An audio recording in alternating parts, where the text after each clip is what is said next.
Assalamualaikum warahmatullahi wabarakatuh. Selamat siang, Prof. Yogi dan teman-teman semuanya. Terima kasih atas kesempatan diberikan kepada kami. Perkenalkan, nama saya Nur Afi Wulandari dan rekan saya Meliani Mukti akan mempresentasikan materi bab 6 terkait bond atau obligasi. Langsung saja kita ke materi. Sebelumnya kita telah membahas terkait saham. Di sini saham itu berbeda dengan obligasi, di mana saham memberikan hak kepemilikan, sedangkan obligasi memberikan hak tersebut tetapi lebih sebagai surat utang. Saham tidak memberikan bunga, tetapi keuntungan atau kerugian saham itu diperoleh dari kenaikan atau penurunan harga sahamnya. Sedangkan obligasi umumnya mendapatkan bunga yang tetap, yang disebut dengan kupon. Jadi obligasi didefinisikan sebagai utang jangka panjang yang akan dibayar kembali pada saat jatuh tempo dengan bunga yang tetap. Nah, dari gambar di sini menjelaskan ada dua pihak, yaitu perusahaan penerbit obligasi dan pembeli obligasi. Dalam hal ini, perusahaan penerbit obligasi menerbitkan obligasi atau surat utang jangka panjang.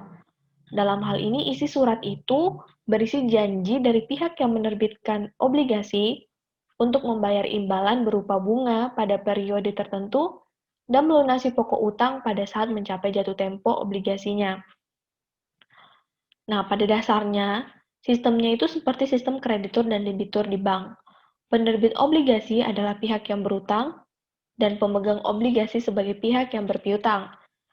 Dengan meminjamkan uang mereka kepada perusahaan untuk kemudian dikembalikan oleh perusahaan dalam jangka waktu tertentu dengan bonus berupa bunga.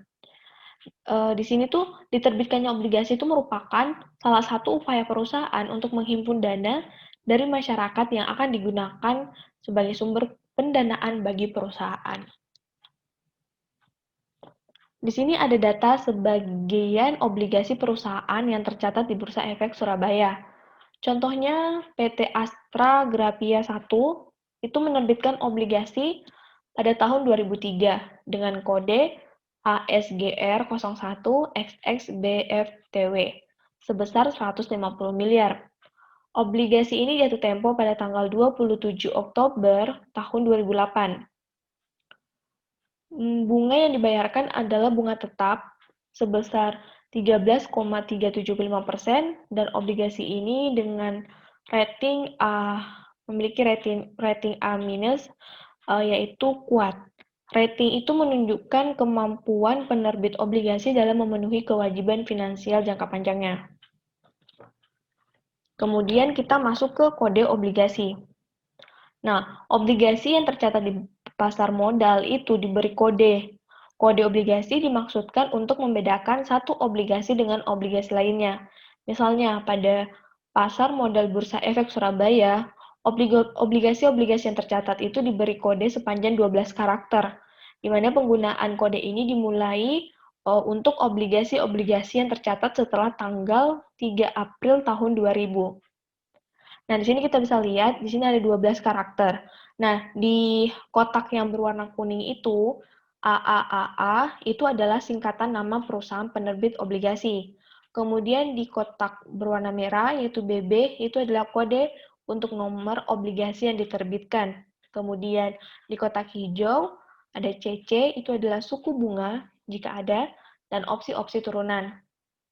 Nah, kemudian di D, itu ada yang kotak berwarna biru itu di situ menunjukkan tipe dari obligasi, yaitu B menunjukkan tipenya bonds, C convertible bonds, W bond with warrants, T medium term notes, Y money market, dan M miscellaneous notes. Kemudian di kotak E itu ada tipe dari suku bunga, yaitu misal F itu fixed rate, Z itu zero rate atau diskon, dan sebagainya. Kemudian di kotak FG yang berwarna coklat itu adalah kode dari scriptless. Langsung saja. Nah, di sini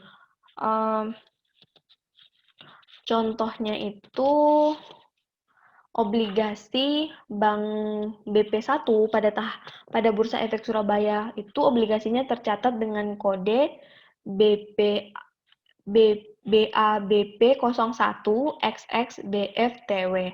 Jadi Jadi tadi BABP itu menunjukkan singkatan nama perusahaan, 01 menunjukkan nomor obligasi, XX di situ adalah kode yang tidak digunakan, B tipe dari sekuritas ini adalah bond, F berarti tipe suku bunganya adalah fixed rate atau bunga tetap, dan TW itu adalah kode dari script class-nya.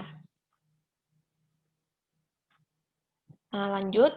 Nah, obligasi, seri dan termin. Obligasi itu dapat berupa serial bond atau obligasi seri dan term bond atau obligasi termin atau kombinasi keduanya.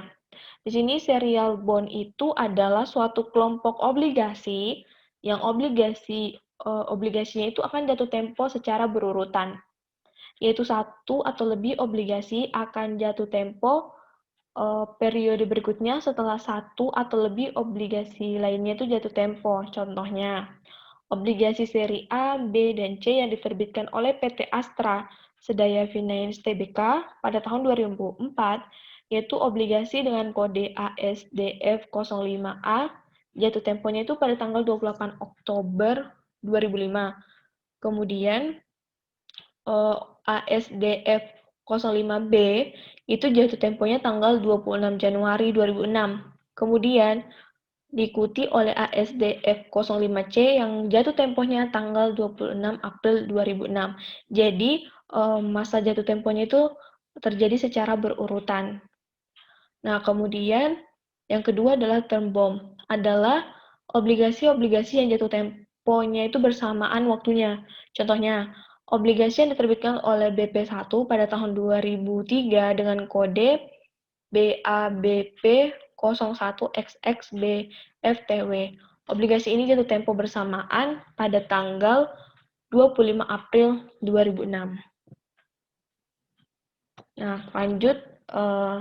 Jadi, itu terdapat macam-macam obligasi jika ditinjau dari penerbitannya. Di antaranya ada obligasi pemerintah, obligasi perusahaan, obligasi municipal bond, ada ORI, obligasi retail Indonesia.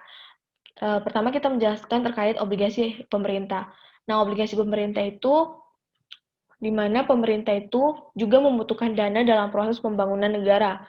Salah satu caranya adalah dengan menerbitkan surat utang atau meminjam jangka panjang kepada masyarakat. Surat utang pemerintah itu disebut dengan SUN, surat utang negara, atau umumnya dikenal dengan obligasi pemerintah atau government bond, yang sifatnya sama dengan obligasi yang dikeluarkan oleh perusahaan. Kemudian ada ORI, obligasi retail Indonesia. Adalah obligasi yang diterbitkan oleh negara dan dijual kepada perseroan khusus warga negara Indonesia melalui agen penjual, yaitu bank atau lembaga keuangan yang ditunjuk. ORI diterbitkan dengan tujuan untuk membiayai anggaran negara, diversifikasi sumber pembiayaan, mengelola portofolio utang negara, dan memperluas basis investor. ORI dijual secara retail atau eceran dengan harga minimum itu sebesar 5 juta hingga maksimumnya itu sebesar 3 miliar. Investasi ORI itu memiliki beberapa keunggulan, di antaranya memiliki tingkat bunga yang cenderung lebih tinggi dari tingkat bunga depositonya. Kemudian yang kedua, risiko investor ORI itu lebih kecil. Kenapa? Karena kemungkinan terjadinya gagal bayar itu kecil, karena obligasi ini dijamin oleh Undang-Undang Nomor 24 Tahun 2000 tentang Surat Utang Negara. Kemudian yang ketiga adalah ORI itu cukup liquid dan mudah dicairkan, serta dapat diperdagangkan di pasar sekunder sesuai dengan harga pasar. Yang ketiga ada municipal bond, di mana ini adalah obligasi yang dikeluarkan oleh pemerintah daerah, seperti pemerintah provinsi, kota, dan kabupaten. Municipal bond itu dikeluarkan untuk pembiayaan modal seperti membangun jalan raya, rumah sakit umum, universitas, dan lain-lainnya. Dalam hal ini, pendapatan dari pembiayaan modal obligasi. Pembiayaan modal ini akan digunakan kembali oleh pemerintah daerah dalam membayar utang obligasinya. Kemudian yang keempat ada obligasi perusahaan. adalah surat utang jangka panjang yang dikeluarkan oleh perusahaan swasta dengan nilai utang akan dibayarkan kembali pada saat jatuh tempo dengan pembayaran kupon atau tanpa kupon yang sudah ditentukan dalam kontrak utangnya. Dalam obligasi perusahaan biasanya dilindungi dengan bond indenture, yaitu sebuah janji perusahaan penerbit obligasi untuk mematuhi semua ketentuan yang dijelaskan kepada pihak tertentu yang dipercaya. Lanjut ke pasar obligasi. Pasar obligasi itu di mana obligasi ini diperdagangkan di pasar modal. Khususnya di pasar obligasi di Indonesia itu diperdagangkan di Bursa Efek Surabaya yang saat ini menjadi Bursa Efek Indonesia. Nah, di sini teman-teman bisa lihat, di sini saya dapat datanya dari IDX Code ID, di mana di sini ada contoh data pasar obligasi pada Bursa Efek Indonesia. Di sini kita bisa lihat, di sini ada contoh obligasi negara atau obligasi pemerintah tadi, dan di sini ada contoh obligasi milik perusahaan swasta yang tercatat. Seperti ini. Penampilannya tuh datanya seperti ini. Ada nama kodenya, kode perusahaannya, ada nama perusahaannya, nilai tanggal jatuh tempohnya kapan, kemudian ada ratingnya. Nah, selanjutnya kita masuk ke nilai obligasi. Nilai obligasi itu dapat berupa nilai maturity dan nilai pasar dan nilai intrinsik. Pertama itu nilai maturity. Nilai maturity obligasi itu atau disebut dengan nilai jatuh tempo adalah nilai yang dijanjikan akan dibayar pada saat obligasi jatuh tempo. Nilai maturity ini juga mewakili nilai nominal atau par value atau face value dari obligasi. Kemudian ada yang kedua ada nilai pasar obligasi atau market value. Adalah nilai jual obligasi yang terdaftar di pasar modal pada saat tertentu. Misalnya adalah kutipan nilai-nilai pasar beberapa obligasi yang tercatat di New York Stock Exchange, di surat kabar The Wall Street Journal. Kemudian yang ketiga ada nilai intrinsik obligasi atau intrinsic value, atau disebut juga dengan nilai fundamental atau nilai sesungguhnya dari suatu obligasi.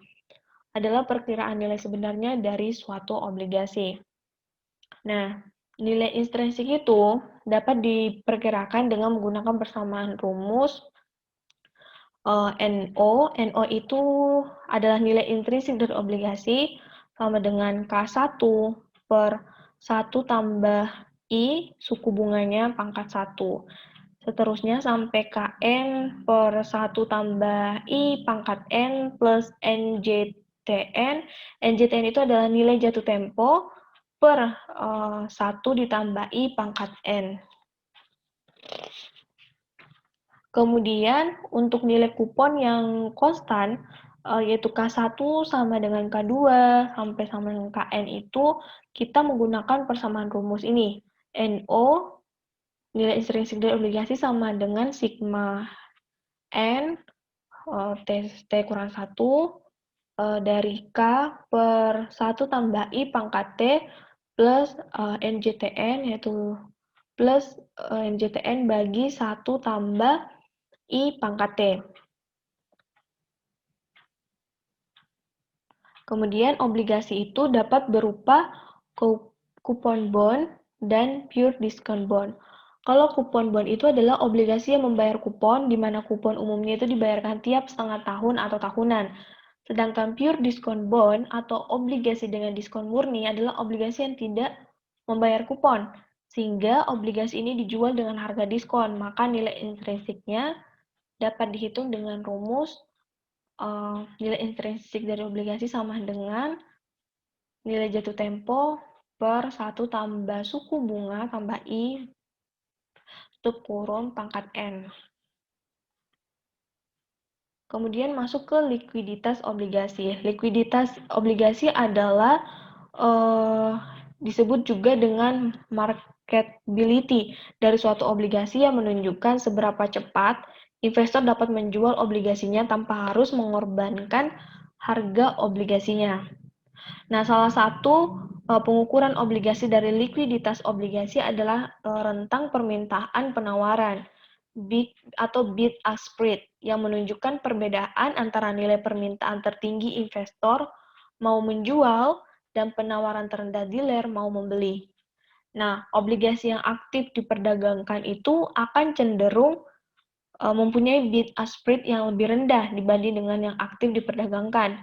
Untuk obligasi yang akan dijual oleh investor, bid-ask spread-nya itu menunjukkan perbedaan antara nilai permintaan tertinggi investor mau menjual dan penawaran rendah dealer mau membeli. Begitu juga sebaliknya untuk obligasi yang akan dibeli investor. Bursa Efek Surabaya adalah pasar modal dalam bentuk OTC dengan sistem perdagangan yang menggunakan dealer. Berikut ini contoh sebagian transaksi obligasi yang tercatat di Bursa Efek Surabaya. Dari tabel ini, kita dapat melihat bahwa terdapat beberapa obligasi yang tidak diperdagangkan selama 1 minggu terakhir, namun semuanya itu diperdagangkan selama 4 minggu terakhir. Contohnya obligasi dengan kode TLKM01XXBFTW yang diterbitkan oleh perusahaan Telkom dengan bunga tetap sebesar 17% setahun dengan jatuh tempo 16 Juli tahun 2007 selama 1 minggu terakhir itu diperdagangkan sebesar 1 miliar. Seperti yang telah dijelaskan sebelumnya dalam tabel ini, kita tidak dapat membedakan antara transaksi jual dan beli dari obligasi. Sehingga bid-ask spread-nya dalam 1 minggu obligasi ini dapat kita cari dengan melihat selisih antara harga tertinggi dengan terendah, yaitu dengan cara 104,3 dikurangi dengan 102,5 dibagi 102,5 itu menghasilkan 0,0176. Ini menunjukkan angka bid-ask spread-nya obligasi Telkom. Kemudian kita lanjut ke hasil obligasi. Beberapa pengukuran digunakan untuk mengukur yield dari suatu obligasi.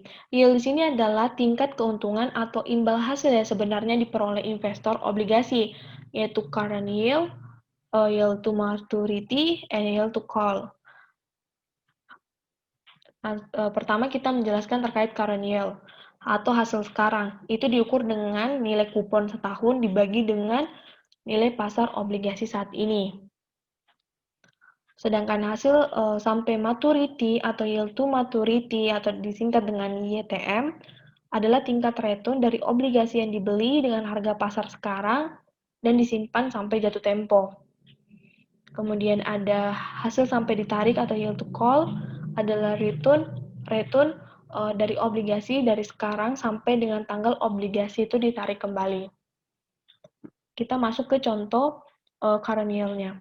Contohnya itu obligasi Astra Grafia 1 dengan kode ASGR 01XXBFTW itu yang jatuh temponya pada tanggal 27 Oktober 2008. Membayar kupon itu sebesar 13,375%. Pada hari ini dijual dengan harga 89,25 poin. Maka current yield-nya dari obligasi adalah nilai kupon setahun dibagi dengan nilai pasar obligasi saat ini. Berarti 133.750 dibagi dengan 892.500 itu sama dengan 14,896%. Nah, kalau untuk YTM, yield to maturity-nya itu dapat diperoleh dengan mencari tingkat diskonto yang menyebabkan nilai sekarang dari semua aliran kas sama dengan nilai pasar sekarang dari obligasi. Untuk obligasi yang membayar kupon, YTM itu dapat dinyatakan dalam rumus NO sama dengan K1 per 1 tambah YTM pangkat 1 plus K2 per 1 tambah YTM pangkat 2, kemudian sampai KN plus 1 tambah YTM pangkat N plus NJTN per 1 tambah YTM pangkat N. NO di sini adalah nilai pasar kadar obligasi. Nah, kalau untuk nilai kupon yang konstan, yaitu jika K1 sama dengan K2, sama dengan K3, sampai seterusnya itu, maka rumusnya itu dapat maka rumusnya adalah NO sigma K per 1 tambah YTM plus NJTN per 1 tambah YTM pangkat N. Dan untuk pure diskon bond yang tidak membayar kupon, maka YTM itu rumusnya yaitu NO sama dengan NJTN per 1 plus YTM pangkat N. Langsung masuk contoh kasus. Contoh kasus 6.5. Di dalam contoh kasus 6.5 ini, kita pakai persamaan obligasi yang membayar kupon. Nah, contohnya seorang investor membeli obligasi 5 tahun pada tahun 2001 yang lalu dengan nilai pasar 990 poin atau sebesar 990.000 per lembarnya. Kemudian obligasi ini membayar bunga variabel atau floating rate yaitu sebesar 4% pada tahun 2003, 5% pada tahun 2004, dan 5,5% pada tahun 2005. Obligasi ini jatuh tempo pada tahun 2005.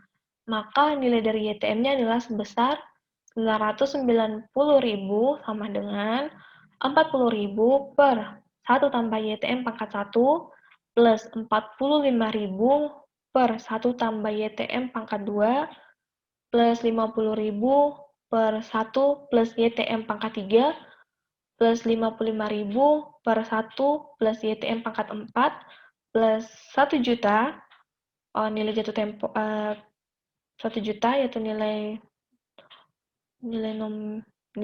nominalnya yaitu nilai jatuh temponya plus 1 per 1 plus YTM pangkat 4. Karena nilai YTM adalah nilai dari IRR, maka akan lebih mudah jika dihitung dengan Excel menggunakan fungsi IRR. Jadi, nilai dari YTM itu sebenarnya itu dapat juga dihitung dengan cara trial and error, dengan menyamakan dengan nilai pasar sekarang, dengan nilai sekarang aliran kas. Sehingga nilai dari YTM adalah nilai dari internal rate of return atau IRR. Nah, apabila kita menggunakan fungsi IRR pada Excel, maka diperoleh nilai YTM itu sebesar 5%.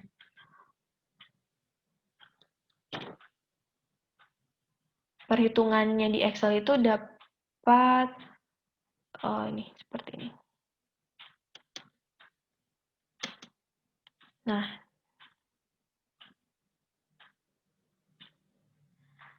Nah, cara pengerjaannya bisa seperti dari Excel itu kita sama dengan IRR, terus kita ambil di sini nilai pasar pada tahun 2001 sampai dengan menghasilkan 5,00 atau 5%. Jadi akan lebih mudah kita menggunakan fungsi IRR pada Excel. Karena kalau dengan perhitungan biasa dengan rumus yang tadi itu lumayan rumit untuk dijalankan. Nah, kemudian contoh 6.6. Di contoh 6.6 itu menggunakan persamaan untuk obligasi nilai kupon yang konstan. Nah, di sini ada kasus suatu obligasi berumur 5 tahun. Artinya mempunyai 10 periode pembayaran dengan kupon sebesar 7% per tahun dibayar setengah tahun. Misalnya, obligasi ini sekarang dijual dengan premium. Arti premium itu artinya obligasi ini dijual di atas nilai nominalnya sebesar 1.055.000. Maka nilai YTM itu dapat dihitung dengan pertama kita masukkan dalam rumus yaitu 1.055.000 sama dengan sigma 35.000 per 1 plus YTM pangkat T plus 1 juta nilai nominalnya plus per 1 plus YTM pangkat 10. Kemudian 1.055.000 itu sama dengan 35.000. Kita 35.000 itu dari bunga obligasi yang dibayar setengah tahun sebesar 35.000, terus dikali faktor nilai sekarang anuitas YTM persen pada 10 periode plus 1 juta kali faktor nilai sekarang YTM pada periode 10. Nah, nilai sekarang anuitas YTM pada 10 periode itu dapat dilihat pada tabel. Jika YTM adalah 7%, maka 7% per tahun atau 3,5% per setengah tahun, maka nilai sekarang akan sama dengan 1 juta. Karena nilai sekarang lebih besar dari 1 juta, maka nilai YTM setengah tahun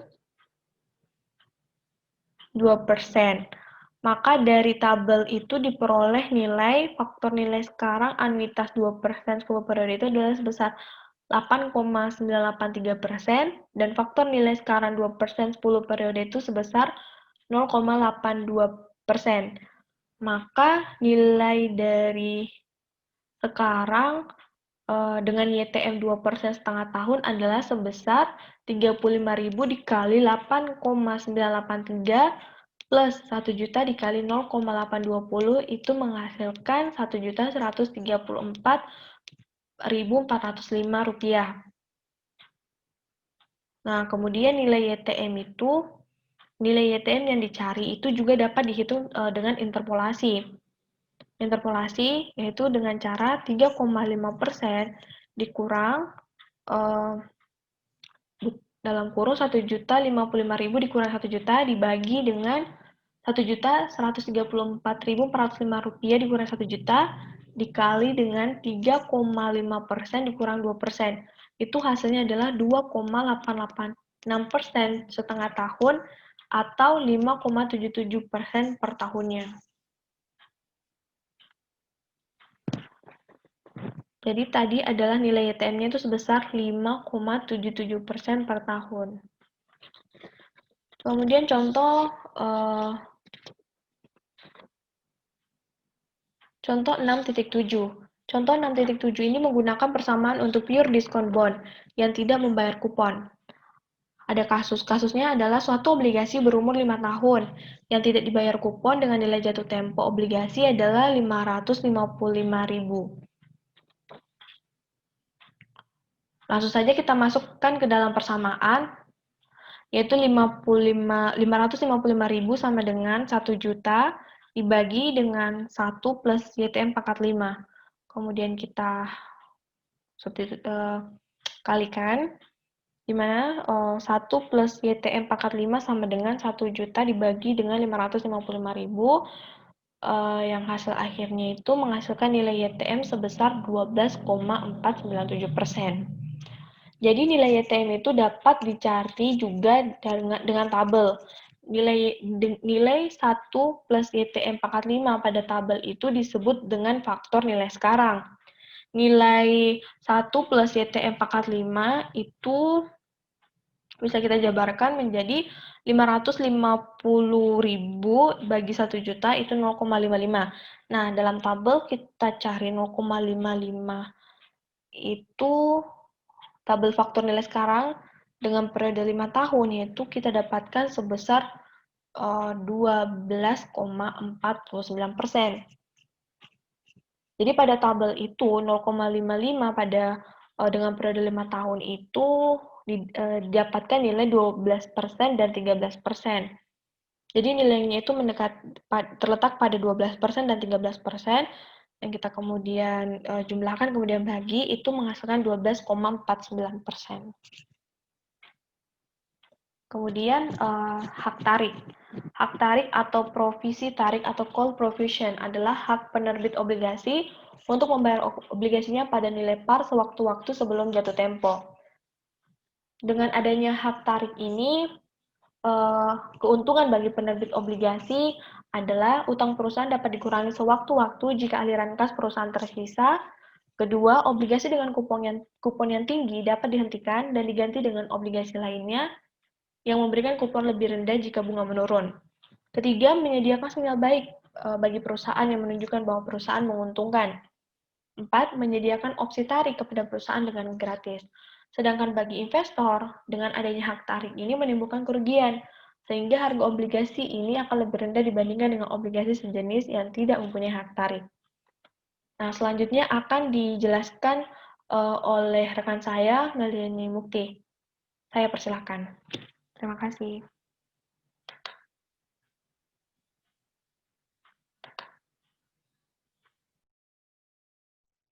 Berikutnya kita akan membahas tentang rentang hasil atau yield spread, di mana pada diagram di sebelah kiri ini kita bisa melihat bila rentang hasil merupakan perbedaan dari yield to maturity yang dijanjikan dengan yield to maturity obligasi bebas gagal dengan kupon dan maturity yang sama.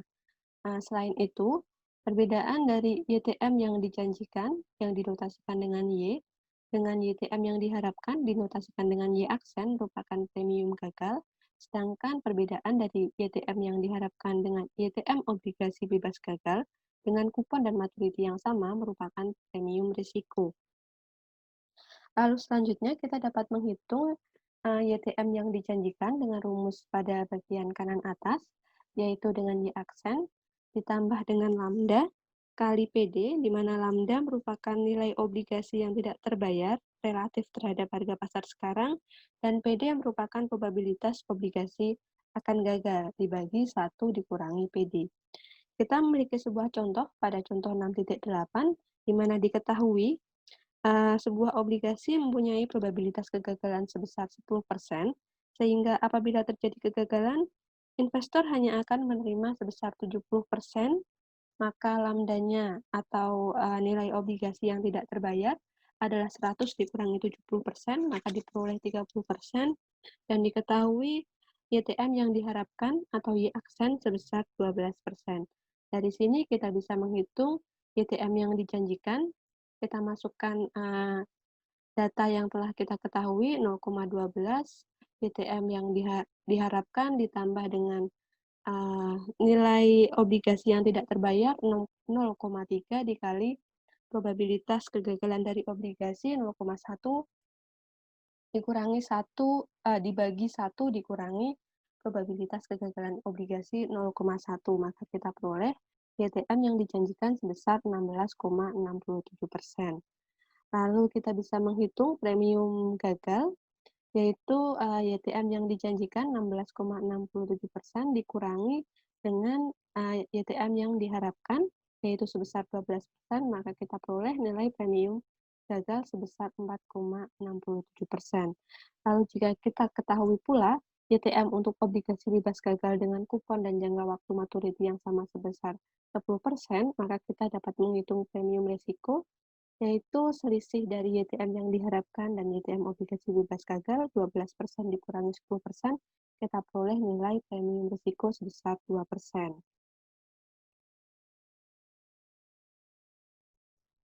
Lalu berikutnya, risiko obligasi merupakan kemungkinan obligasi tidak terbayar atau default, dan peringkat obligasi atau bond rating yang merupakan simbol-simbol karakter yang diberikan oleh agen peringkat untuk menunjukkan risiko dari obligasi dapat digunakan sebagai proksi dari risiko obligasi. Di sini kita memiliki contoh peringkat obligasi menurut S&P. Ada triple A yang artinya mempunyai kemampuan sangat kuat untuk membayar bunga dan membayar kembali prinsipal. Lalu double A mempunyai kemampuan kuat untuk membayar bunga-bunga dan membayar kembali prinsipal. Single A mempunyai kemampuan kuat untuk membayar bunga dan membayar kembali prinsipal, tetapi lebih rentan terhadap kondisi-kondisi yang berubah terbalik dibanding dengan kasus dari double A. Lalu triple B mempunyai kemampuan cukup untuk membayar bunga-bunga dan membayar kembali prinsipal, bahkan lebih rentan terhadap kondisi-kondisi yang berubah terbalik dibandingkan dengan obligasi-obligasi peringkat A. Lalu ada juga double B, single B, triple C, double C, and single C dianggap spekulatif terhadap kemampuan untuk membayar bunga dan membayar kembali prinsipal, double B menunjukkan tingkat terendah dari spekulasi, dan C menunjukkan tingkat tertinggi dari spekulasi. Lalu single D yang berarti gagal atau default, pembayaran bunga-bunga dan pembayaran kembali prinsipal tertunggak, dan plus atau minus dapat digunakan untuk menunjukkan posisi relatif di dalam suatu kategori. Dan di Indonesia sendiri, obligasi diperingkat oleh PT Pevindo dan juga PT Kasnik Credit Rating. Lalu di sini kita akan membahas cukup panjang terkait dengan teorema penilaian obligasi. Teorema penilaian obligasi menjelaskan bagaimana hubungan antara harga obligasi akibat perubahan suku bunga, maturity, dan nilai kupon. Di sini kita memiliki sebuah ilustrasi, teman-teman bisa juga melihat pada tabel 6.8. Kita memiliki sebuah obligasi dengan tingkat kupon sebesar 14%, 14% setahun dengan nilai parnya 1 juta dibayar pada saat jatuh tempo. Kita lihat pada kolom atas kita memiliki suku bunga dari 10%, 12%, 14%, 16%, dan 18%. Lalu waktu jatuh tempo yang beragam sampai dengan 15 tahun. Dan kita bisa lihat harga obligasi akan berubah dengan berubahnya suku bunga dan lamanya maturity. Harga pasar atau market yield sendiri menunjukkan hubungan antara perubahan suku bunga terhadap harga obligasi. Lalu kita bisa lihat pada grafik atau gambar 6.2. Di sini kita lihat apabila suku bunga tidak berubah,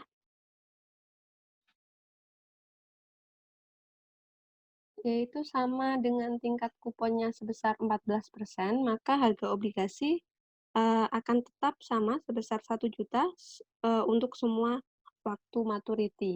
Kita bisa lihat di sini pada grafik dengan warna abu-abu.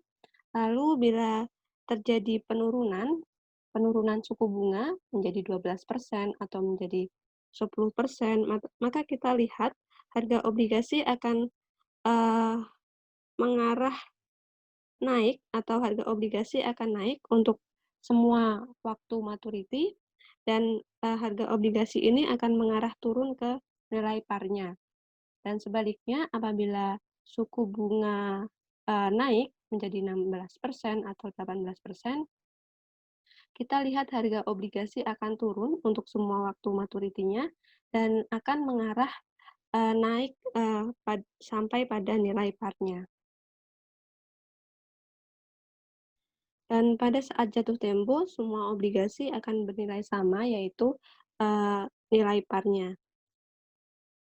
Dan di sini kita akan membahas 5 teorema yang diperkenalkan oleh Markell 1962 yang disebut dengan Markell-Born Theorems. Teorema pertama yaitu harga dari obligasi akan bergerak berlawanan dengan hasil pasar. Di sini kita bisa menjelaskan menggunakan dua cara, secara matematik dan secara logika. Secara matematik kita dapat lihat kembali rumus valuasi untuk menghitung nilai intrinsik obligasi. Kita lihat bila pada rumus seperti yang ada di slide, jika pada rumus tersebut suku bunga berfungsi sebagai denominator atau pembagi, dengan demikian apabila ada kenaikan suku bunga, maka pembaginya akan semakin besar yang akan menyebabkan harga obligasi akan semakin kecil. Sedangkan bila nilai suku bunganya turun, maka artinya pembaginya akan turun sehingga harga obligasi akan naik. Dan bila dijelaskan secara logika, kita lihat apabila suku bunga meningkat, maka tabungan akan lebih menarik. Dengan demikian, investor akan menjual obligasinya dan mengalihkan dananya ke tabungan, sehingga ada peningkatan penawaran yang kemudian menyebabkan harga obligasi turun. Dan di sisi lain, investor akan membeli obligasi hanya bila obligasi ini dijual dengan diskon untuk mengkompensasi kehilangan kesempatan suku bunga tabungan yang lebih tinggi.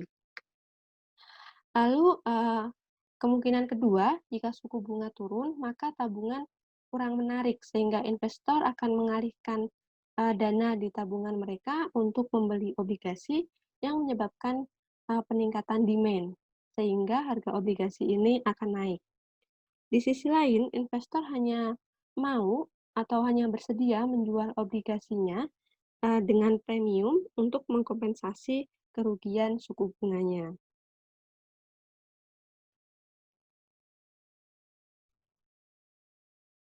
Lalu berikutnya untuk teorema kedua, dengan maturity konstan, penurunan suku bunga akan menaikkan harga obligasi dengan basis persentase lebih besar dibanding dengan peningkatan suku bunga yang sama besarnya yang akan menurunkan obligasi.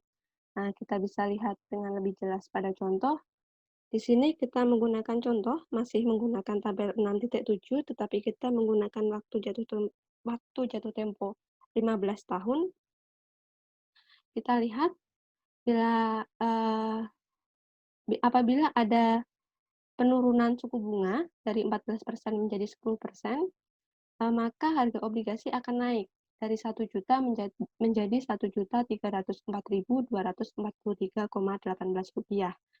Artinya ada kenaikan sebesar 304.243,18 rupiah atau 30,424%.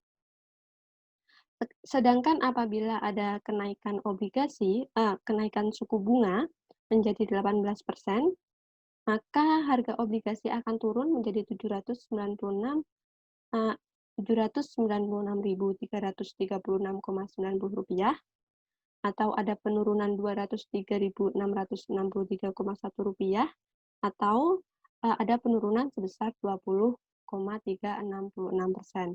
Di sini kita bisa melihat bila dengan kenaikan atau penurunan yang sama-sama 2%, sama-sama 4%, turun 4%, naik 4%, tetapi penurunan suku bunga akan menaikkan harga obligasi dengan basis persentase yang lebih besar, yaitu di sini contohnya 30,424% dibandingkan dengan 30,424% dibandingkan dengan 20,366%.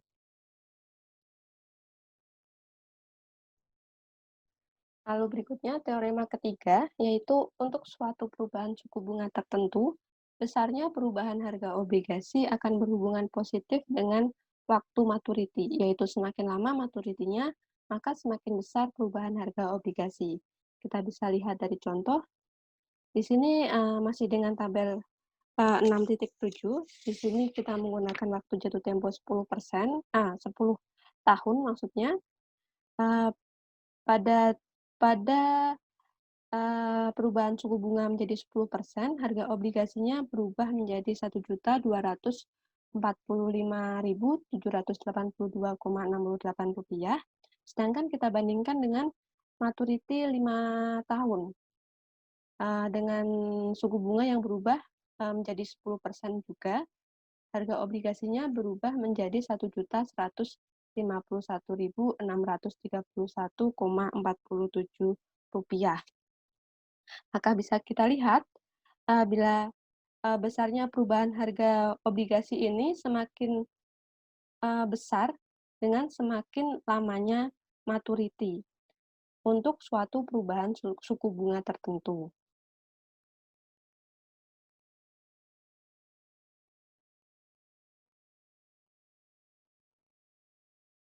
Begitu juga untuk kenaikan suku bunga. Apabila di sini suku bunganya naik menjadi 18% untuk maturity 10 tahun, penurunannya sebesar Rp820.236,55. Sedangkan untuk maturity 5 tahun menjadi Rp874.913,16. Sama saja, untuk maturity yang lebih lama, penurunannya jauh lebih besar dibandingkan maturity yang lebih pendek. Lalu pada teorema keempat, perubahan harga obligasi yang terjadi akibat hubungan antara maturity obligasi dan volatilitas harganya akan semakin besar dengan tingkat penurun atau increases at diminishing rate sejalan dengan meningkatnya maturity. Di sini kita bisa lihat contoh masih menggunakan maturity 10 tahun. Untuk suku bunga 10% berubah menjadi 1.245.000 sekian. Dari 1 juta maka ada peningkatan sebesar 24,578% dibandingkan dengan maturity 5 tahun yang berubah menjadi 1.151.000 sekian. Dari 1 juta maka ada peningkatan sebesar 15,163%. Kita lihat bila harganya semakin meningkat, tapi dengan tingkat yang menurun. Karena dengan maturity 5 tahun ke 10 tahun, artinya 2 kali, tetapi peningkatannya, perubahan harga obligasinya 15,163 tidak sampai 2 kalinya, karena kalau 2 kali berarti sekitar 30%, tetapi peningkatannya hanya sampai 24,578%, artinya increases at a diminishing rate. Sama pula untuk kenaikan suku bunga. Untuk suku bunga naik menjadi 18%, harga obligasi akan turun menjadi Rp820.236,55, maka ada penurunan obligasi sebesar 17,976%. Lalu kita bandingkan dengan maturity 5 tahun, harga obligasinya 874.000 sekian, maka ada penurunan sebesar minus 12,509%. Sama kembali lagi, untuk maturity 2 kali maturity sebelumnya, 5 tahun menjadi 10 tahun, penurunan harga obligasinya tidak mencapai 2 kalinya. Karena kalau 2 kalinya seharusnya sekitar minus 24%, tetapi ini hanya minus 17,9%. Lalu untuk teorema terakhir, teorema 5, presentasi perubahan harga obligasi akibat dari perubahan suku bunga akan lebih kecil jika tingkat kupon lebih tinggi. Di sini kita akan membandingkan obligasi dengan tingkat kupon 14% pada tabel 6.7 dengan obligasi pada tingkat kupon 18%. Teman-teman bisa lihat pada tabel 6.10. Di sini kami menggunakan grafik dengan interval yang sama untuk harga obligasi dan maturity-nya, dan kita bisa lihat secara sekilas. Untuk obligasi dengan kupon 18%, grafiknya atau kurvanya, gambarnya lebih sempit.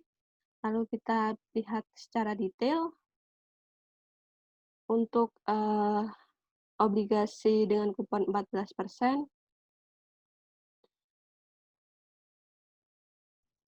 jika terjadi penurunan suku bunga sebesar 2% menjadi 12%, maka harga obligasi akan meningkat menjadi Rp1.136.217,29 atau ada peningkatan sebesar 11,362%. Sedangkan untuk obligasi dengan tingkat kupon 18%, bila ada penurunan suku bunga menjadi 16%, maka harga obligasi akan naik menjadi Rp1.111.509,12 atau ada peningkatan sebesar 11,151%. Kita lihat bila obligasi dengan kupon 14%, kenaikannya lebih tinggi dibanding 18%, artinya obligasi dengan tingkat kupon yang lebih tinggi mengalami perubahan yang lebih kecil. Begitu juga untuk kenaikan suku bunga, misalkan di sini naik 14% menjadi 16%, harga obligasinya turun menjadi Rp880.490,88 atau ada penurunan sebesar 11,151%. Sedangkan bila obligasi untuk kupon 18% sama kenaikannya 20%, 2% menjadi 20%, maka ada penurunan suku bunga ada penurunan harga obligasi menjadi 906.490,55 atau ada penurunan sebesar 9,352%. Penurunan untuk obligasi dengan kupon yang lebih tinggi juga lebih kecil dibandingkan kupon yang lebih kecil.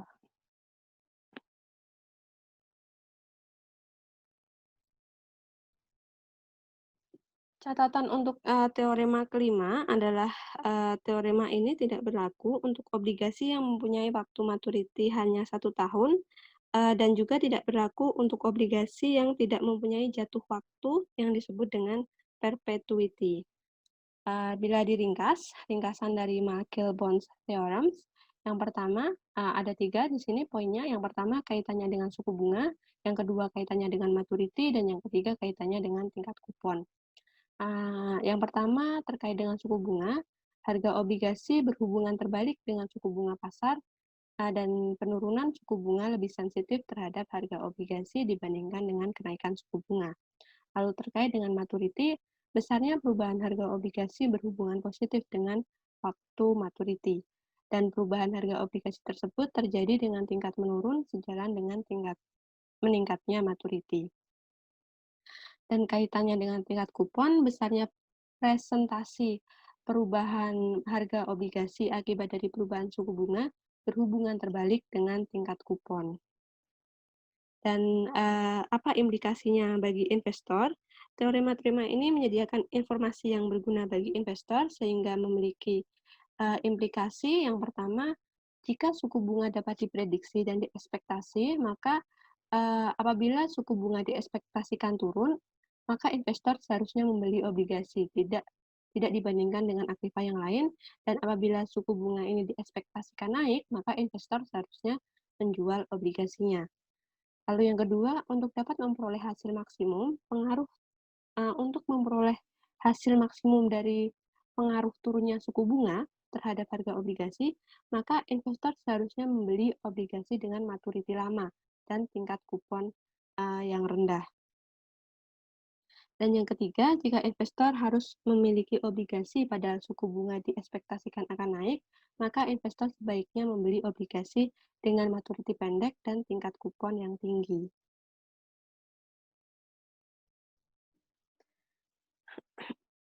Pada bagian-bagian sebelumnya, kita berulang kali menyebutkan tentang maturity, yang merupakan ukuran atau maturity ini mengukur umur hidup dari suatu obligasi, tetapi maturity ini belum mengukur umur hidup ekonomis dari obligasi.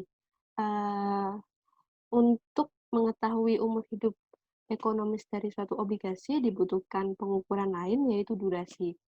Durasi didefinisikan sebagai pengukur dari umur hidup ekonomis dari suatu obligasi dengan mempertimbangkan semua bentuk dan besarnya aliran kas keseluruhan dari obligasi sampai jatuh temponya. Obligasi dengan durasi yang sama kemungkinan akan bereaksi dengan cara yang sama akibat perubahan suku bunga dibandingkan dengan obligasi dengan maturity yang sama tetapi memiliki durasi yang berbeda. Ini karena maturity hanya menunjukkan waktu sampai pembayaran aliran kas obligasi terakhir jatuh tempo, tanpa mempertimbangkan pola dan besarnya aliran kas keseluruhan. Dan durasi ini dapat dihitung dengan rata-rata tertimbang maturity dari aliran-aliran kas obligasi dengan basis nilai sekarang. Dengan demikian, durasi dapat diartikan sebagai discounted payback period dari investasi di suatu obligasi, yaitu rata-rata tahun investor dapat memperoleh kembali investasinya dari nilai-nilai kupon dan prinsipal yang diperoleh dari obligasi.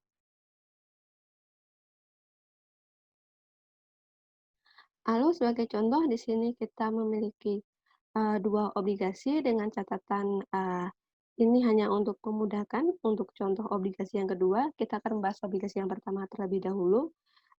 Obligasi ini memiliki kupon yang dibayarkan setengah tahunan sebesar Rp50.000 dengan waktu jatuh tempo 3 tahun, dibayarkan pada waktu jatuh tempo nilai maturity-nya 1 juta dengan kuponnya 50 Sedangkan, untuk obligasi yang, kedua memiliki kupon yang dibayarkan sama setengah tahun Rp50.000, dan berumur 3 tahun tetapi dilunasi pada akhir tahun kedua.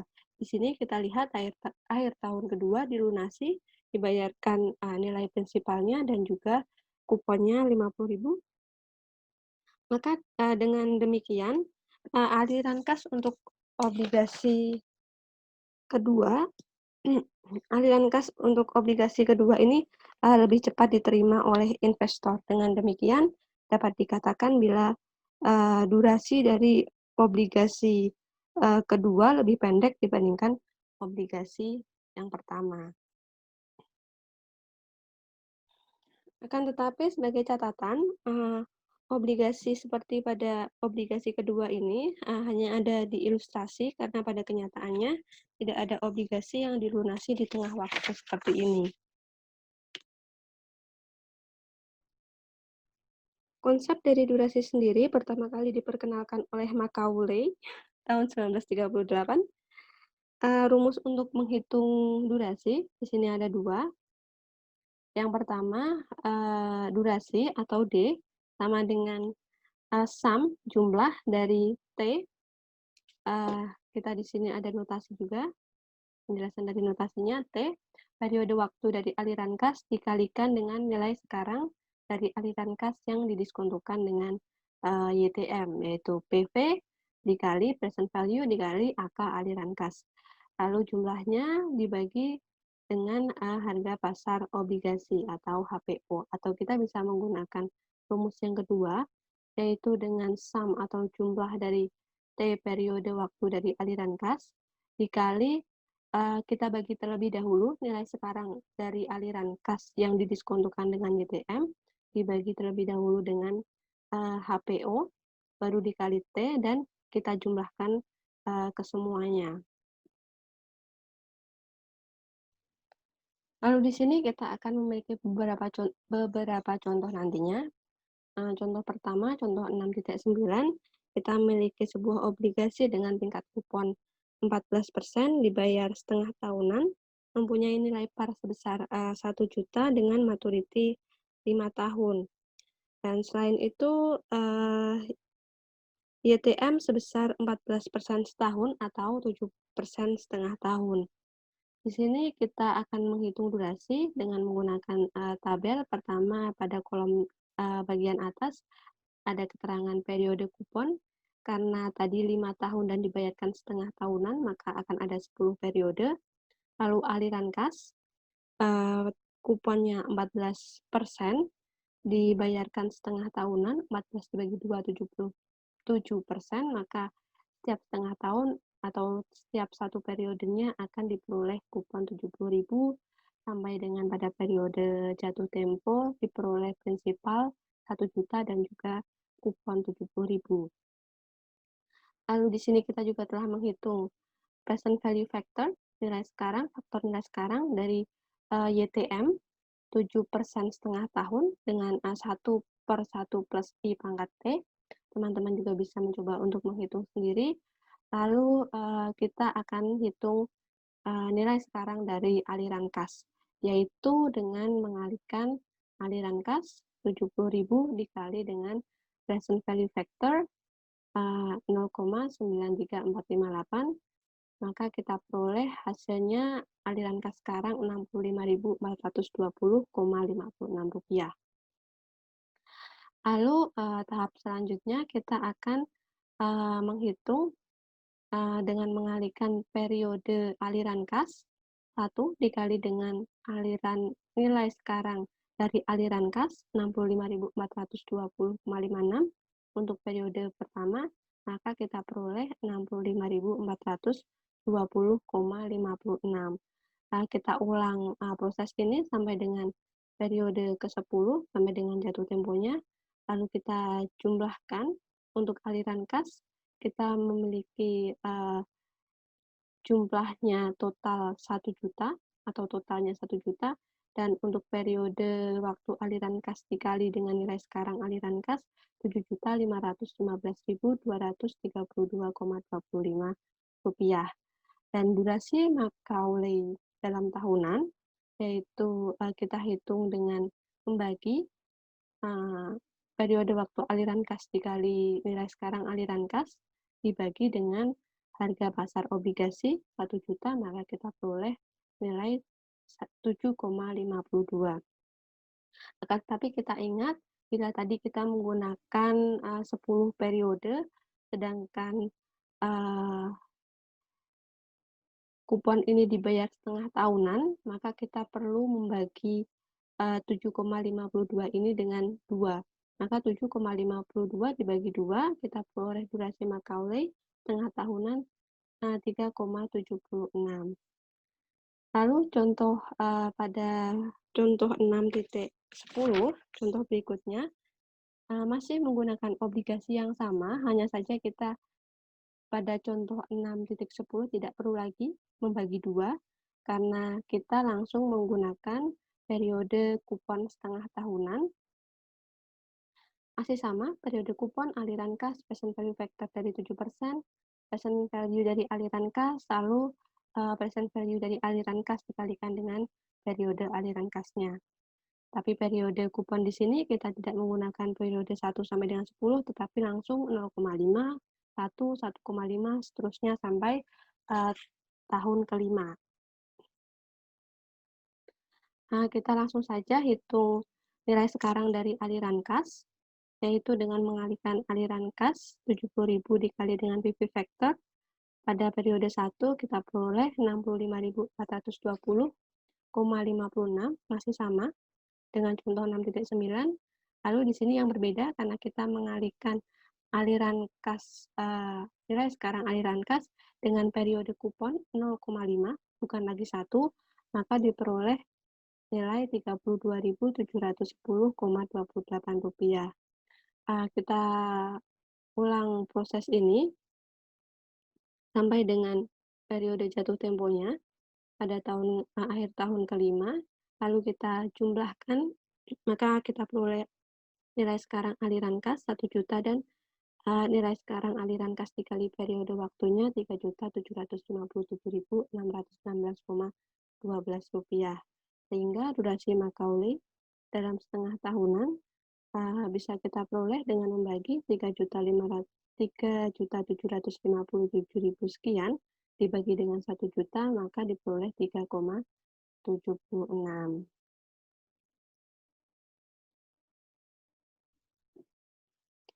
Pada contoh 6.11 ini kita akan menggunakan rumus durasi yang kedua. Jika sebelumnya pada contoh 6.9 dan 6.10 harga pasar obligasinya sama dengan nilai maturitinya, yaitu 1 juta, pada contoh 6.11 ini harga pasar obligasinya lebih besar dari nilai maturity karena menggunakan YTM sebesar 8% setahun atau 4% per setengah tahun. Caranya, di sini ada periode kupon, ada aliran kas, PV factor dari 4%, YTM-nya tadi 8% setahun. Lalu PV dari aliran kas, di sini yang berbeda ada PV aliran kas tertimbang, lalu T dikali PV dari aliran kas. Periode kupon kita menggunakan langsung setengah tahunan 0,5, 1, 1,5 sampai dengan akhir tahun kelima. Aliran kasnya karena kita masih menggunakan obligasi yang sama 70.000 sampai dengan pada masa jatuh temponya diperoleh prinsipal dan juga kupon 1.070.000.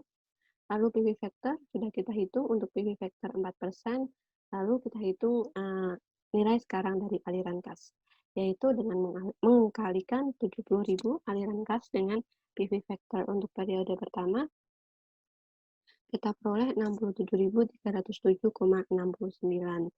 Lalu kemudian kita akan menghitung nilai sekarang kas tertimbang dengan membagi 67.607,69 dibagi dengan harga pasar obligasi yang lebih tinggi dari nilai maturitinya, yaitu 1.243,12. Rp1.243.326,87. Maka kita peroleh nilai 0,05414. Lalu kemudian kita kalikan nilai aliran kas ini, nilai aliran kas tertimbang dengan periode kupon 0,5, kita peroleh 0,03. Lalu setelah itu kita ulang proses ini sampai dengan akhir periode jatuh temponya, lalu kita jumlahkan, maka kita peroleh durasi Macaulay-nya 3,9 tahun. Berikutnya adalah sensitivitas harga obligasi dari perubahan suku bunga. Jadi mengestimasi nilai obligasi setiap saat merupakan hal yang penting, dan nilai obligasi setiap saat ini dapat dihitung dengan mengestimasi perubahan harga obligasi dari harga sebelumnya. Dengan mengetahui perubahan harga obligasi, maka nilai obligasi sekarang dapat dihitung. Dan kita dapat menghitung presentase perubahan obligasi dengan rumus berikut, yaitu delta P dibagi P mendekati min D per 1 plus I, di mana D yang dijelaskan sebelumnya merupakan durasi, dibagi 1 plus I dikali delta I. Delta P merupakan perubahan harga obligasi, P merupakan harga obligasi, D adalah durasi obligasi, I merupakan suku bunga sebelum berubah, dan delta I perubahan suku bunga. Di mana rumus presentase ini, harga obligasi memiliki pengaruh, harga obligasi dipengaruhi secara positif oleh durasi obligasi, sedangkan dengan perubahan suku bunga dipengaruhi secara negatif. Nah, hubungan negatif ini ditunjukkan dengan tanda negatif pada rumus. Selain itu, hubungan antara perubahan harga obligasi dengan perubahan suku bunga diasumsikan linier, akan tetapi pada kenyataannya hubungan harga obligasi dengan perubahan suku bunga tidak benar-benar linier tetapi sedikit cembung, sehingga pada rumus digunakan tanda mendekati, bukan tanda sama dengan. Di sini kita memiliki contoh 6.12, diketahui durasi dari sebuah obligasi 3,76, lalu harga dari obligasi 1.234.000, suku bunga berubah dari 14% menjadi 15%. Presentase perubahan obligasi delta P per P mendekati min. Kita masukkan data yang kita ketahui ke dalam rumus, 3,76 dibagi 1 plus 0,07 dikali delta I, 15% dikurangi 14%. Maka kita peroleh presentase perubahan obligasi mendekati min 3,514%. Setelah mengetahui presentase perubahan harga obligasi, kita juga dapat memperkirakan perubahan harga obligasi delta P dengan memindah ruas P ke sebelah kanan, yaitu min 3,514% dikali dengan P 1.234.000, maka diperoleh perubahan harga obligasi mendekati minus 43.363. Dengan demikian, harga sekarang obligasi akibat kenaikan 1% suku bunga dari 14% menjadi 15% adalah sebesar 1.234.000 dikurangi 43.363, yaitu 1.160.637 rupiah. Berikutnya kita akan membahas imunisasi. Imunisasi ini merupakan strategi investasi di obligasi yang menyamakan durasi dari obligasi atau portofolio obligasi dengan waktu lamanya investasi untuk menghilangkan risiko perubahan suku bunga. Di sini kita memiliki ilustrasi seorang investor memiliki dana menganggur saat ini dan membutuhkan aliran kas sebesar 1 juta nanti pada akhir tahun kedua. Di sini ada dua alternatif yang ditawarkan kepada investor. Alternatif pertama, investor dapat membeli obligasi dengan kupon 14% setahun dibayar tengah tahunan, suku bunga sekarang 20% setahun, umur obligasi 5 tahun, dan durasi 3,61 tahun. Jika investor membeli obligasi pada alternatif pertama ini, karena jatuh tempo obligasi pada alternatif pertama adalah 5 tahun, maka investor harus menjual obligasi ini pada akhir tahun kedua. Dan ada dua kemungkinan pada saat menjual obligasi di akhir tahun kedua. Yang pertama, jika pada akhir tahun kedua suku bunga naik, maka harga obligasi akan turun. Investor akan mengalami kerugian penurunan nilai obligasi karena harus menjual dengan harga yang lebih rendah atau disebut interest rate risk. Dan sebaliknya, yang kedua, jika akhir tahun kedua suku bunga turun, maka harga obligasi akan naik dan investor akan mengalami keuntungan kenaikan nilai obligasi.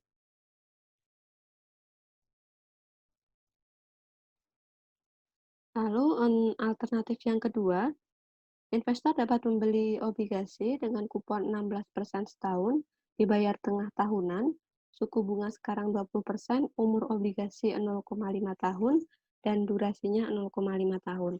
Apabila investor memilih membeli obligasi pada alternatif kedua, maka setiap setengah tahun investor harus menginvestasikan kembali atau membeli obligasi sampai dengan akhir tahun kedua.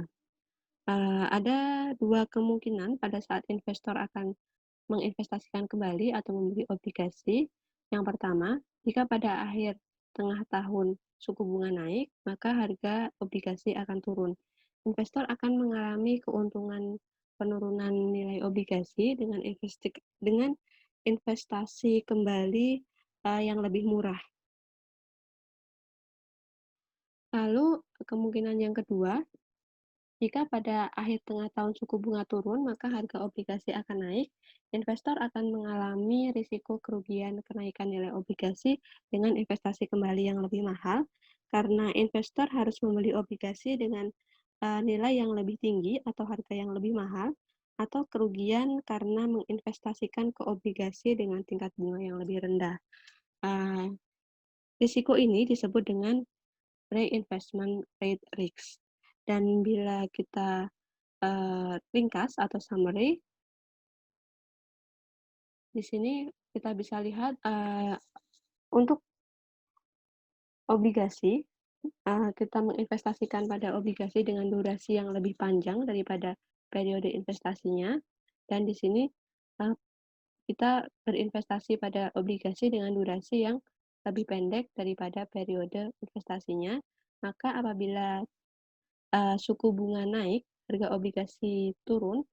Untuk obligasi pada alternatif A, durasi yang lebih panjang tadi, investor mengalami rugi menjual obligasi, sedangkan pada alternatif yang kedua, durasi yang lebih pendek, untung membeli obligasi atau reinvestment, menginvestasikan kembali. Dan apabila suku bunga turun, harga obligasi naik.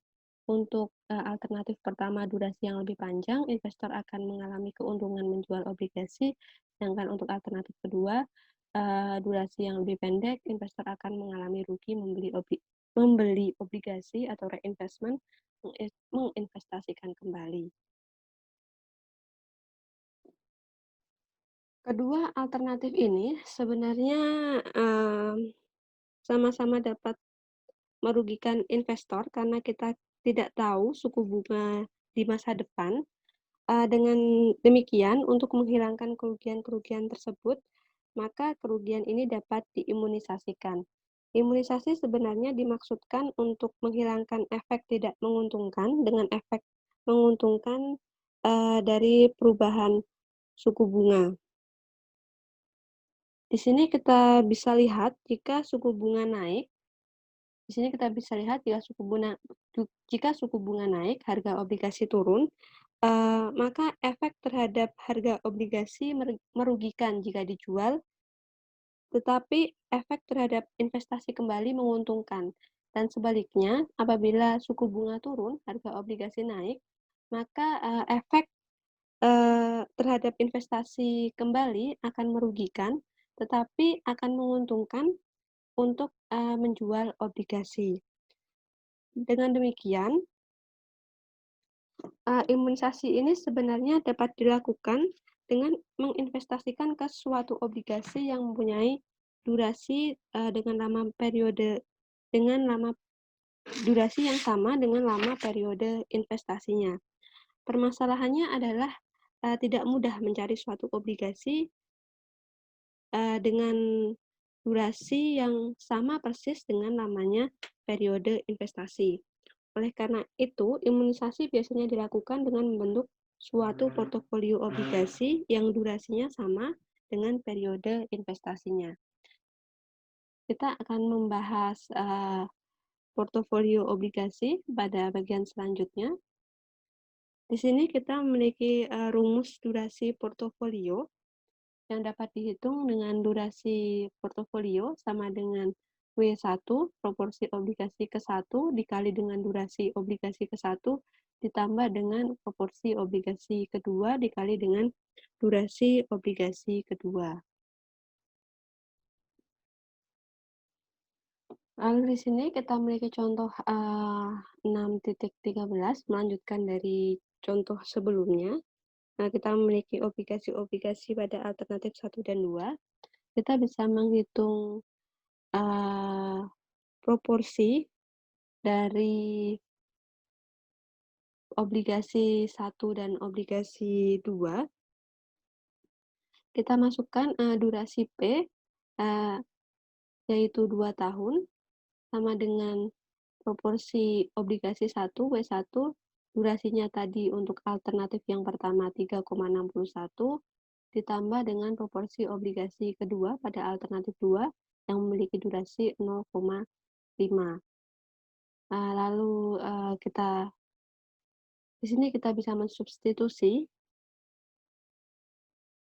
W1 ini bisa kita rubah menjadi 1 min W2, maka kita lanjutkan perhitungannya, kita peroleh 3,11 W2 sama dengan 1,61. Maka kita peroleh nilai dari proporsi obligasi 2 ini sama dengan 0,5177 atau 51,77%. Dan W1 sama dengan 1 dikurangi W2, maka kita peroleh nilai 48,33%. Atau rumus lain untuk menghitung proporsi dari obligasi 2 ini adalah W2 sama dengan durasi obligasi 1 dikurangi durasi portofolio dibagi dengan durasi obligasi 1 dikurangi durasi obligasi 2. Kita akan melanjutkan dengan contoh 6.14. Di sini kita memiliki obligasi A dengan tingkat kupon setahun 9%, suku bunga setahun 10%, dan nilai maturitinya Rp1.000.000. Lalu kita bisa menghitung durasi seperti yang telah kita bahas sebelumnya, periode kupon, present value factor, lalu nilai sekarang dari kupon dengan mengalihkan kupon dan juga nilai sekarang, faktor nilai sekarang. Lalu yang bagian kolom terakhir mengalihkan periode dengan nilai sekarang aliran kupon, dan akhirnya kita jumlahkan, durasinya adalah 2.687.377,91 dibagi 975.131,48 sama dengan 2,76. Dan untuk obligasi B, tingkat kupon setahun 6%, suku bunga setahun 10%, nilai maturitinya Rp1.000.000. Kita akan menghitung durasinya seperti yang kita bahas sebelumnya. Kita peroleh durasi untuk obligasi B 1 tahun. Maka portofolio obligasi yang terdiri dari obligasi A dan B dengan durasi 2 tahun, DP-nya 2 tahun, kita bisa hitung proporsi dari obligasi B, durasi obligasi A 2,76 dikurangi durasi portofolio 2 tahun, dibagi dengan selisih dari durasi obligasi A dan obligasi B, yaitu 2,76 dikurangi 1, maka kita peroleh nilai proporsi untuk obligasi B 43,05%. Dengan demikian, kita juga dapat menghitung proporsi untuk obligasi A 1 dikurangi 43,05%, maka proporsi dari obligasi A sebesar 56,95%. Portofolio dari obligasi-obligasi ini dapat menciptakan suatu imunisasi yang menghilangkan risiko akibat perubahan suku bunga. Imunisasi ini dapat dibuktikan pada contoh 6.15. Di sini kita memiliki durasi portofolio 2 tahun. Dengan tadi sudah kita hitung untuk durasi obligasi A 2,76 tahun, durasi obligasi B 1 tahun, suku bunga 10%, proporsi obligasi A dan obligasi B tadi juga sudah kita hitung, 56,95% dan 43,05%. Investor ingin mendapatkan dana sebesar 100 juta pada akhir tahun kedua. Pertama-tama kita akan menghitung dana sekarang yang kita butuhkan agar kita memperoleh dana sebesar 100 juta pada akhir tahun kedua, yaitu dengan menghitung nilai sekarang dari 100 juta. 100 juta dibagi 1 plus I pangkat N, 1 plus 0,1 pangkat 2, maka nilai dana sekarang yang diperlukan sebesar 82.644.628,10 rupiah. Lalu dari sini kita bisa menghitung berapa dana yang perlu kita investasikan untuk obligasi A berdasarkan proporsi yang telah kita hitung tadi, 56,95% dari 82.644.000 sekian, maka dana yang akan kita investasikan pada obligasi A sebesar 47.066.000 sekian. Dan untuk investasi pada obligasi B sebesar 43,05% dari 82.644.000 sekian, maka investasi pada obligasi B sebesar 35.578.000 sekian. Berikutnya kita akan menghitung nilai sekarang untuk obligasi A dan B. Di sini nilai sekarang dari obligasi A yaitu nilai kupon dibagi dengan 1 plus I pangkat N ditambah dengan nilai jatuh tempo dibagi 1 plus I pangkat N. Dan kita tahu untuk obligasi A memiliki umur hidup obligasi 3 tahun atau jatuh temponya 3 tahun. Kita peroleh nilai sekarang dari obligasi A 975.131,48. Dan untuk obligasi B yang jatuh tempo hanya dalam kurun waktu 1 tahun, sama, yaitu kupon dibagi 1 plus I pangkat N dan nilai jatuh tempo ditambah nilai jatuh tempo dibagi 1 plus I pangkat N, di mana kuponnya 60.000, maka kita peroleh nilai sekarang dari obligasi B sebesar 963.636,40 rupiah. Dari sini kita akan bisa menghitung berapa lembar obligasi yang perlu kita beli.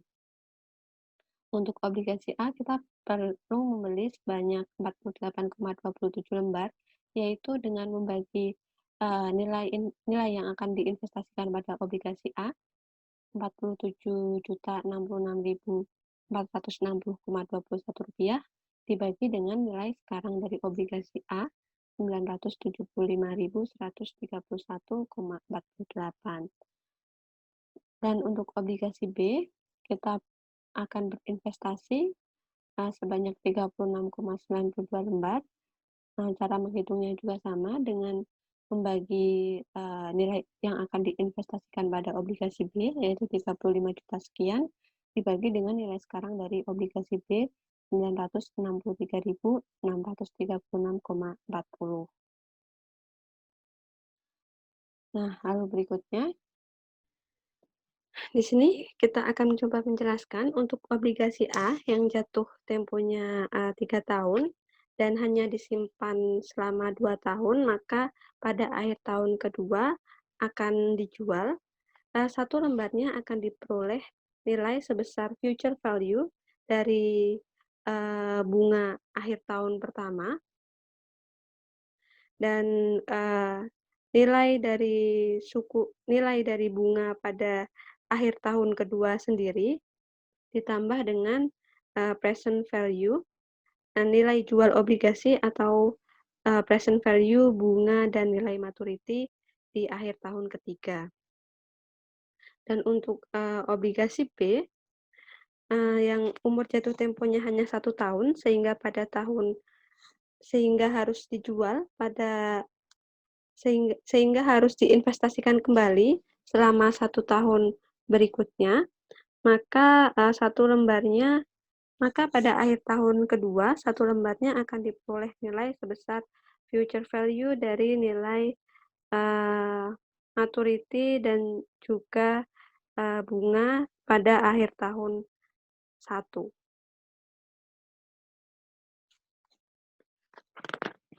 Dan di sini kita bisa lihat efek imunisasi terhadap hasil portofolio.